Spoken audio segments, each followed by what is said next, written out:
नमस्कार, बहुत स्वागत है आपका न्यूज़ 18 के डिजिटल प्लेटफॉर्म पर। मैं हूं आपके साथ प्रशांत कटारिया और मेरे साथ आज कमोडिटी एक्सपर्ट अनुज गुप्ता जी मेरे साथ मौजूद हैं। बहुत स्वागत अनुज जी आपका। तो आज अनुज जी से हम चर्चा करेंगे सोने चांदी को लेकर, उसके बढ़ते हुए रेट को लेकर, क्या भविष्य है इसका, क्या इसमें अभी इन्वेस्ट किया जा सकता है गोल्ड और सिल्वर में। और दूसरा इतना ही नहीं कि अगर शादी के सीज़न है तो क्या हमें अगर लॉन्ग टर्म के लिए इन्वेस्ट करना है तो क्या फिर गोल्ड या सिल्वर को परचेज़ करने के लिए रुकना चाहिए, और क्या इन्वेस्टमेंट के लिहाज से ये बेहतर हैं। सेंट्रल बैंक्स भी अलग अलग कंट्रीज़ के गोल्ड और सिल्वर परचेज़ कर रहे हैं, वो क्या संकेत देता है। ये तमाम बातें आज हम समझेंगे अनुज जी से। अनुज जी, हाइप लगातार बना रहा है, चाहे गोल्ड हो या सिल्वर, दोनों लगातार हाइप बना रहे हैं। अभी क्या संकेत दोनों से मिलते हैं? क्या अभी हम नॉर्मल वे में अगर इन्वेस्टमेंट की बात करें तो क्या गोल्ड में हमें इन्वेस्ट करना चाहिए या थोड़ा और रुकना चाहिए? डाउन होगा रेट, क्या है? देखिए, इन्वेस्टमेंट करने से पहले कुछ बातें हैं जो समझनी बहुत ज़रूरी हैं कि सबसे पहले तो 2025 अगर आप देखेंगे तो गोल्ड करीबन 70% बढ़ चुका है, सिल्वर करीबन मोर देन 100% इंक्रीज हो चुकी है। और इसके पीछे अगर आप 2024 से देखें तो शुरुआत हो गई थी।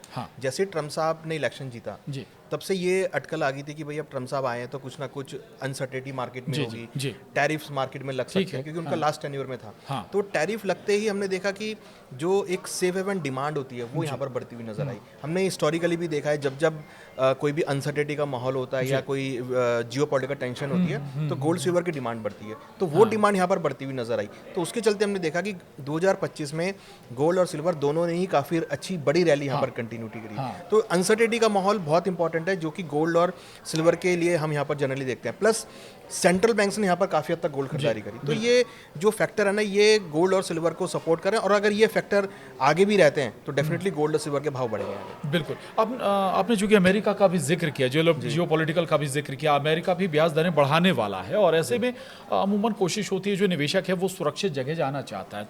तो क्या ये भी एक बड़ी वजह नज़र आ रही है कि गोल्ड और सिल्वर के दाम बढ़ रहे हैं? बाकी सारे ऑप्शंस या कारण को अगर हम दरकिनार कर दें। देखिए, बिल्कुल अभी कल एफओएमसी की मीटिंग हुई जिसमें उन्होंने इंटरेस्ट रेट कट किया। तो कहीं ना कहीं अगर इंटरेस्ट रेट कट होते हैं तो लोग अल्टरनेट एसेट ढूंढते हैं इन्वेस्टमेंट करने के लिए। तो उनको दिखता है कि भाई अगर इंटरेस्ट रेट कट होंगे तो डॉलर में वीकनेस आएगी। बिल्कुल। अगर डॉलर टूटेगा उनका तो वो अब ढूंढेंगे कहाँ पैसा लगाएं।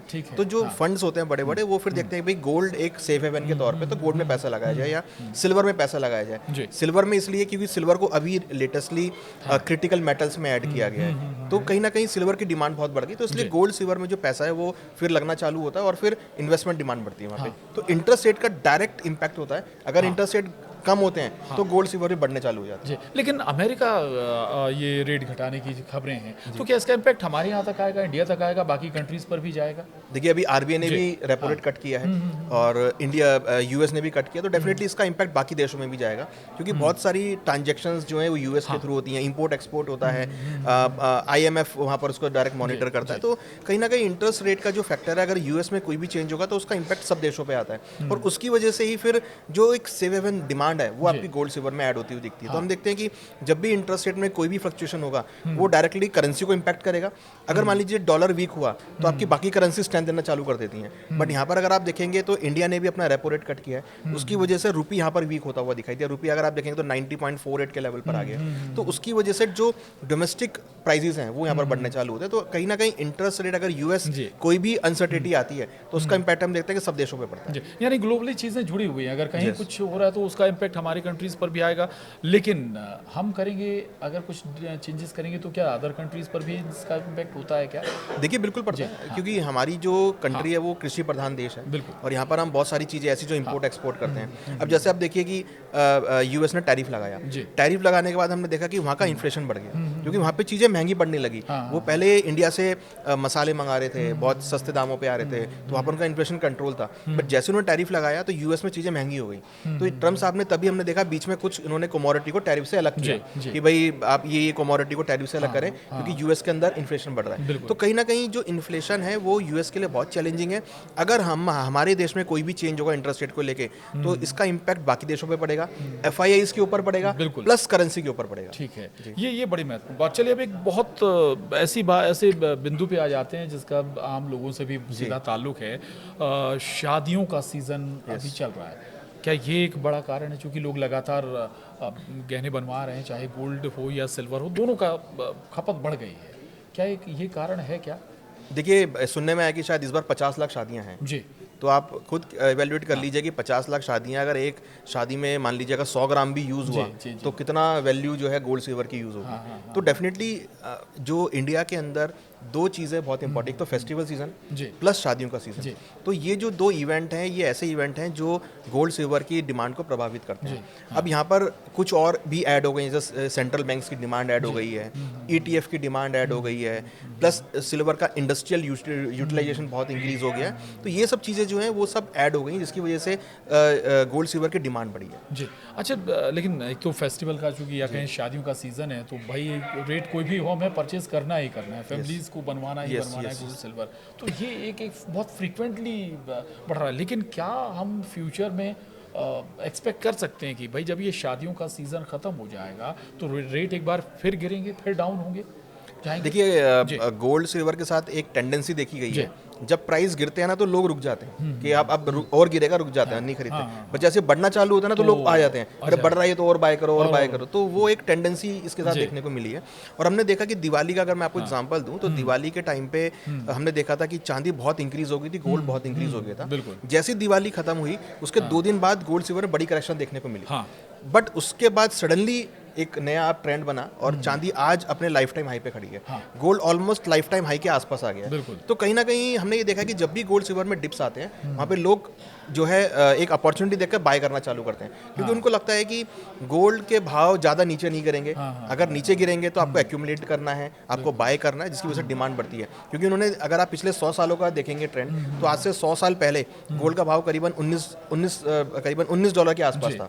आज आप देख लीजिए कहाँ पर गोल्ड का भाव खड़ा है। तो कहीं ना कहीं लोगों को ये दिखता है कि जो गोल्ड है वो एक लॉन्ग टर्म पर्सपेक्टिव है और एक फाइनेंशियल सेफ्टी का प्रोडक्ट है। तो इसलिए लोग गोल्ड सिल्वर में हर रेट में खरीदारी करने के लिए रेडी रहते हैं। और एक अगर शादी है मान लीजिए किसी घर में और उसको अगर गोल्ड लेना है तो लेगा ही, चाहे वो किसी भी रेट पे हो। हाँ, गोल्ड लेना ही लेना है, अगर फंक्शन है, मैरिज फंक्शन है, स्वाभाविक है। अच्छा ये बताइए, किसी फैमिली में जनवरी में, फरवरी में अगर मैरिज है तो क्या आज गोल्ड लेना बेहतर है या हमें उस समय के लिए रुकना चाहिए, जनवरी फरवरी तक, चूँकि रेट और बढ़ेंगे या घटेंगे? क्या एज्यूम हम क्या कर सकते हैं? देखिए, एक डिमांड होती है कंपल्सरी डिमांड। तो शादी की तो डिमांड कंपलसरी है, आप आज लें या फरवरी में लें, आपको तो वो लेना ही है। तो बेटर है कि जो भी आपको अच्छे रेट मिल रहे हैं वो आप उसमें ले लें। एक होती है इन्वेस्टमेंट डिमांड। इन्वेस्टमेंट डिमांड का क्या प्रोसेस है कि आप इन्वेस्टमेंट हर महीने SIP के फॉर्म में करें, छोटी छोटी क्वांटिटी में ऐड करते चलें, जब भी आपको डिप मिले तब आप खरीदारी करते चलें। क्योंकि जिस तरीके का माहौल गोल्ड में अभी चल रहा है वो ये इंडिकेट कर रहा है कि गोल्ड में आगे भी तेजी रहेगी। आगे भी, यानी कि जनवरी फरवरी में मैरिज है तो अभी खरीदें, क्योंकि रेट अभी बढ़ने हैं। देखिए, बिल्कुल, हमें तो लग रहा है कि अब ऑलमोस्ट 2 लाख के आसपास आ गया। तो अगर आपको लगता है कि आपको कंपलसरी खरीदारी करनी है तो देखिए, क्योंकि प्राइस तो बढ़ ही रहे हैं इसके, अगर प्राइस डिप भी आएंगे तब भी आप लेंगे। तो स्टार्ट करें, एक प्रोसेस बना के चलें, SIP के फॉर्म में आप लेते चलें, ऐड करते चलें, डिप आए तो वहाँ पर आप खरीदारी करते परचेज करते चलें। अच्छा, डिमांड और सप्लाई का थोड़ा ज़रूर समझाइएगा। पिछले लास्ट 10 ईयर्स का अगर हम जिक्र करें, डिमांड और सप्लाई, चूँकि एक समय रेट बहुत डाउन हुआ करते थे, लेकिन 10 से 15 साल 20 साल अगर जिक्र करें बहुत ऐसा इंक्रीज हुआ, शायद एज्यूम भी नहीं किया गया होगा। ऐसा क्या हुआ कि अचानक बढ़ गए दाम? देखिए, मैं 2011 से मैं इसको कनेक्ट करता हूँ। 2011 में इसने करीबन इंटरनेशनल मार्केट में $49 का हाई बनाया था। तो करीबन 14 साल के बाद चांदी रेंज से बाहर निकली। और पिछले 10 सालों में अगर आप देखेंगे तो चांदी की सप्लाई बहुत कम हुई है। अच्छा, बट जो डिमांड है वो डिमांड यहाँ पे बढ़ी है। अब डिमांड कहाँ का बढ़ी है? एक तो मेडिकल लाइन में बढ़ी है, सोलर पैनल्स में डिमांड बढ़ी है। पहले खाली फोटोग्राफी में यूज होता था, आजकल ये हर चीज में इलेक्ट्रॉनिक में यूज होता है। आपका चाहे टीवी बन रहा हो या आपका LED LCD बन रहा हो, मोबाइल फोन है, वहाँ पर आपका चांदी यूज होती है। प्लस कहीं ना कहीं अब ये आपका जो AI चिप्स बन रही है वहाँ पर यूज हो रहा है। अच्छा, तो कहीं ना कहीं इसका टेक्नोलॉजिकल जो यूसेज है वो बहुत इंक्रीज हो गया। तो कहीं ना कहीं अगर आप देखेंगे तो पिछले 10 सालों में इसकी डिमांड करीबन 15 से 20% इंक्रीज हुई है। That is a very phenomenal कि आपकी जो डिमांड है वो इंक्रीज हो रही है और आगे भी डिमांड इंक्रीज हो रही है। इसकी वजह से अगर आप देखेंगे तो जो इसकी सप्लाईज हैं वो यहाँ पर शॉर्ट होती हुई दिख रही हैं।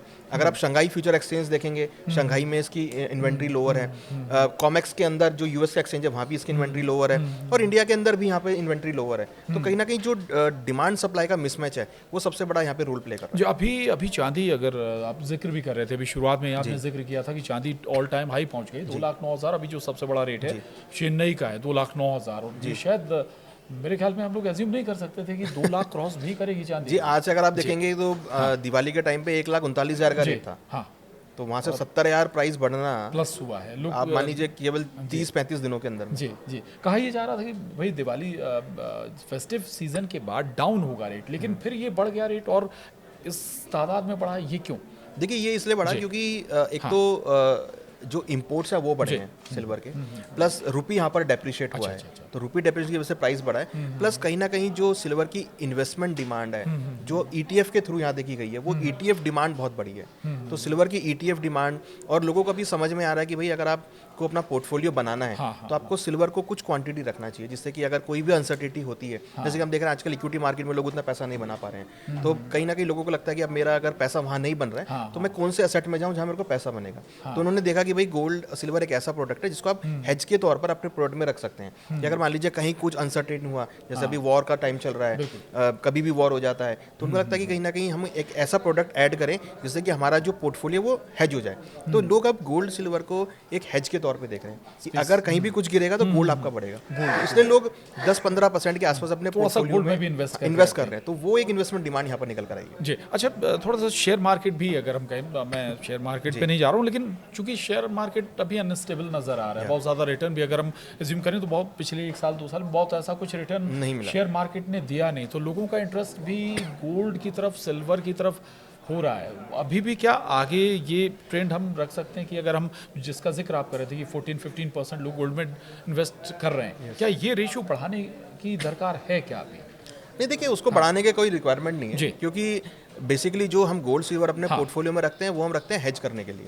कि भाई अगर मेरा मान लीजिए मैंने 100 रुपये मार्केट में डालने हैं, तो मैंने 80 रुपये इक्विटी में डाल दिए, 20 रुपये का मैंने गोल्ड ले लिया, तो मेरा ये जो 80 को मैं हेज कर रहा हूँ वो मेरा 20 रुपये से हेज हो जाएगा। कि मान लीजिए अगर इक्विटी मार्केट में कोई क्रैश आया तो ये गोल्ड सिल्वर एक सेफ हेवन के तौर पर बढ़ना चालू हो जाएगा, तो उसकी वजह से मेरा जो 80 में नुकसान हो रहा है वो उतना नहीं होगा। तो मेरे ख्याल से 20% इनफ है अगर आप इन्वेस्टमेंट कर रहे हैं, क्योंकि देखिए गोल्ड सिल्वर एक ऐसा प्रोडक्ट है जिसको आप लॉन्ग टर्म के लिए देखते हैं। तो अगर आपने 15 से 20% डाल रखा है तो मुझे लगता है कि वो आपके लिए एक अच्छा खासा सेफ हेवन के तौर पे काम करेगा, क्योंकि इक्विटी में जनरली लोग एक हायर रिस्क का प्रोडक्ट है, यहाँ पर लोग वेल्थ बनाने के लिए रखते हैं। तो अगर आपने म्यूचुअल फंड में डाला हुआ या आपने इक्विटी में डाला हुआ तो वहाँ पर आपकी वेल्थ क्रिएशन होगी, बट गोल्ड सिल्वर में आपका एज ए सेफ हेवन के तौर पर आपका हेज करेगा।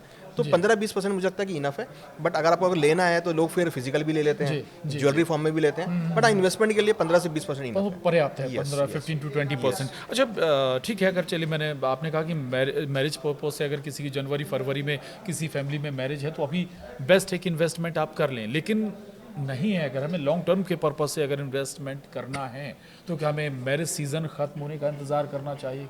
क्या उस ड्यूरेशन में कोई डिप आएगा? क्या ऑप्शन मिलेगा, स्पेस मिलेगा क्या हमें इन्वेस्ट करने का? गोल्ड और सिल्वर दोनों पर बताइएगा। देखिए डिप मिलेंगे, बिल्कुल मिलेंगे, डिप्स में मिलेंगे तो एक अच्छा ऑप्शन होगा खरीदारी करने के लिए।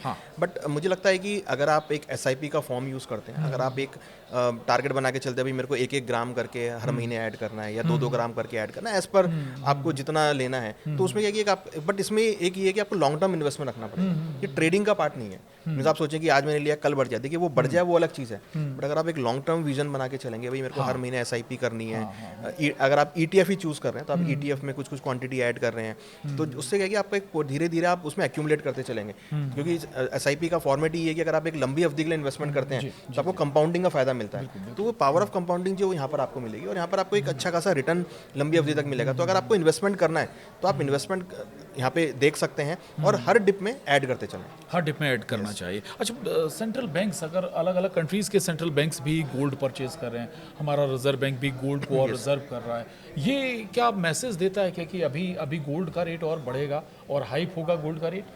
देखिए ये एक मैसेज ये है कि ये क्लियर इंडिकेशन है कि जब एक सेंट्रल बैंक अपने फॉरेक्स में या अपने पोर्टफोलियो में गोल्ड को रख रहा है तो इंडिविजुअल को भी अपने पोर्टफोलियो में रखना चाहिए। भाई अगर सेंट्रल बैंक को ही दिख रहा है कि भाई मेरे को अपना फॉरेक्स रिजर्व स्ट्रॉन्ग करना है, मेरे को अपनी कंट्री की स्ट्रेंथ स्ट्रॉन्ग करनी है, तो मैं गोल्ड बाय कर रहा हूँ, तो ये डायरेक्टली मैसेज है कि एक इंडिविजुअल के लिए कि भाई आप भी अपने घर में गोल्ड रखें, अब आप भी अपने पोर्टफोलियो में गोल्ड को ऐड करें, जिससे कि आपकी जो स्ट्रेंथ है वो आपको दिखाई दे।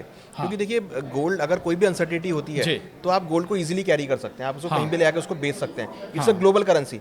आप अगर आपके पास गोल्ड है तो आप किसी भी कंट्री में जाकर उसको अनकैश करा सकते हैं। तो एक बहुत बड़ा एसेट है जिसको आप बहुत एक लंबी अवधि के लिए अगर आप रखते हैं तो आपको अच्छे रिटर्न्स मिलते हैं। क्रेडिट भी हमारी तय होती है क्या? देश की क्रेडिट भी क्या सोना रिजर्व हमारे पास कितना उससे तय होती है? दूसरा क्या हमारी पर्सनल क्रेडिट भी इससे तय होगी कि हमारे पास कितना? देखिए, हिस्टोरिकली इसको बोला गया है एक फाइनेंशियल सिक्योरिटी का प्रोडक्ट। अगर आपके पास गोल्ड है तो आप वेल्दी आप कहला रहे हैं। तो अगर आपके पास गोल्ड है तो ये एक आपके वेल्थ का पार्ट है कि अगर आपने गोल्ड किया तो आप इसको कभी भी उसको यूज कर सकते हैं। ठीक, चलिए, तो बहुत महत्वपूर्ण चर्चा यहाँ पर हुई। गोल्ड और सिल्वर हमने दोनों के बारे में समझा है, क्या हो सकता है, क्या नहीं हो सकता है, कब इन्वेस्टमेंट करना चाहिए, कब नहीं।